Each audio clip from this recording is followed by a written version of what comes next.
4000 truck. एक बार जरा सोचिए, दुनिया के सबसे अमीर इंसान की दौलत का अंदाजा इस बात से लगाया जा सकता है कि अगर हम उनके सारे पैसों को एक एक डॉलर के नोटों में बदल दें, तो उन नोटों को सिर्फ एक जगह से दूसरी जगह ले जाने के लिए 4000 डंपर ट्रक्स की जरूरत पड़ेगी। और अगर उन सारे नोटों को एक लाइन में बिछा दिया जाए तो वो पूरी धरती को लगभग 3 बार लपेट सकते हैं। ये दौलत का एक ऐसा पैमाना है जिस पर यकीन करना भी मुश्किल लगता है। इस एक्सप्लेनर में हम ट्रेस करेंगे इलॉन मस्क की उस क्रेजी और हाई स्टेक्स ट्रैजेक्टरी को, जो कभी एक रिजेक्टेड, बेघर और जॉब ढूंढने वाले इंसान से शुरू हुई थी और आज उन्हें दुनिया का पहला ट्रिलियनेयर बनने की कगार पर खड़ा कर चुकी है। चलिए देखते हैं कि ये सब असल में हुआ कैसे। तो कहानी शुरू होती है एक्ट 1 से, the setup and the illusion of arrival.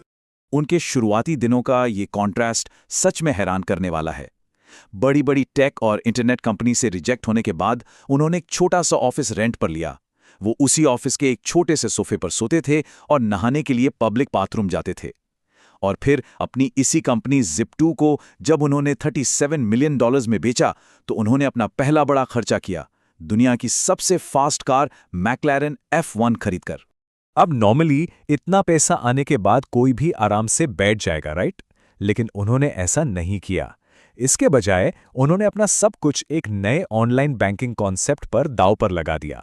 यही कॉन्सेप्ट आगे चलकर पेपैल बना और जब ये कंपनी $1.5 बिलियन में बिकी तो उनके हिस्से में आए पूरे $180 मिलियन।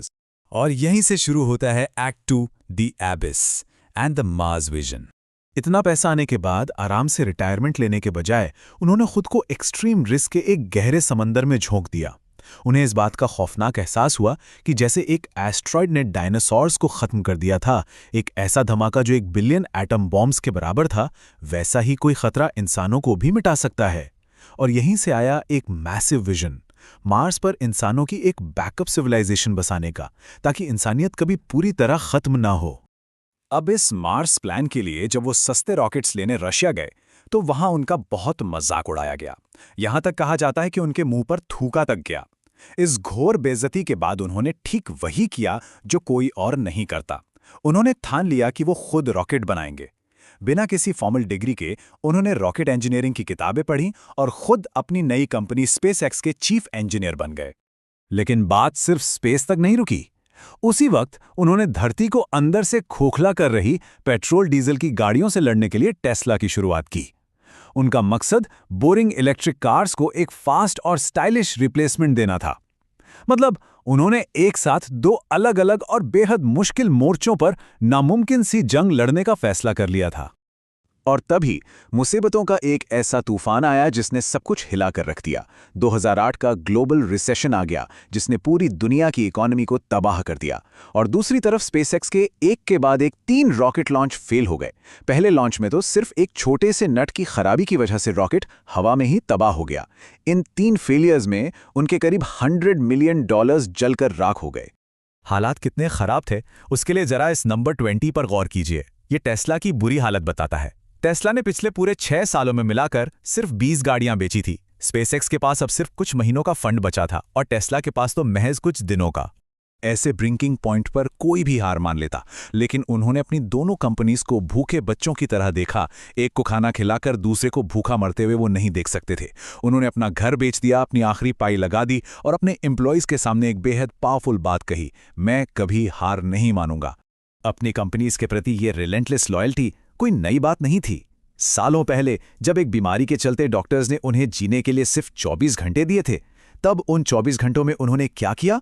उन्होंने $1 मिलियन की लाइफ इंश्योरेंस पॉलिसी सिक्योर की, ताकि अगर वो मर भी जाएं तो उनकी कंपनी जिंदा रहे।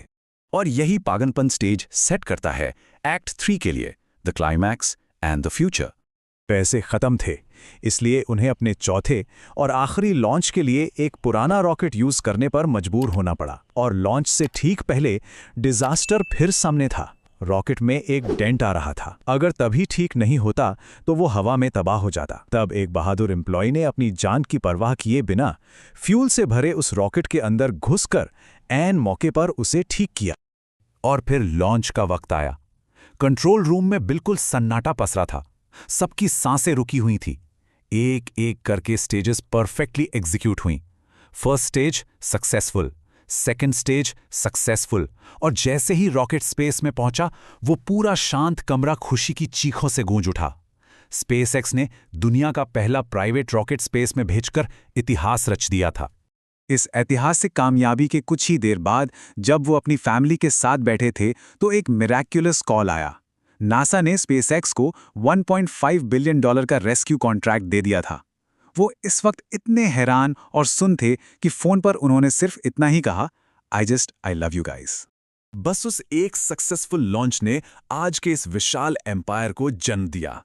स्पेसएक्स, टेस्ला, चैट जीपीटी बनाने वाली ओपन एआई का शुरुआती हिस्सा, 1500 से ज्यादा एक्टिव सैटेलाइट्स वाली स्टारलिंक, न्यूरालिंक, एक्स और XAI, इन सब ने मिलकर मॉडर्न टेक्नोलॉजी को पूरी तरह से बदल दिया और उन्हें दुनिया का सबसे अमीर इंसान बना दिया।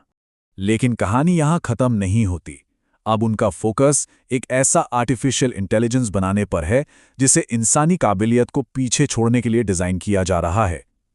तो इस सारी इंफॉर्मेशन को समझने के बाद फ्यूचर को लेकर एक बहुत ही गहरा सवाल खड़ा होता है। क्या एक AI सच में इंसानों से ज्यादा पावरफुल हो सकता है? ये आने वाले कल की एक ऐसी तस्वीर है जो बेहद रोमांचक भी है और शायद उतनी ही डरावनी भी।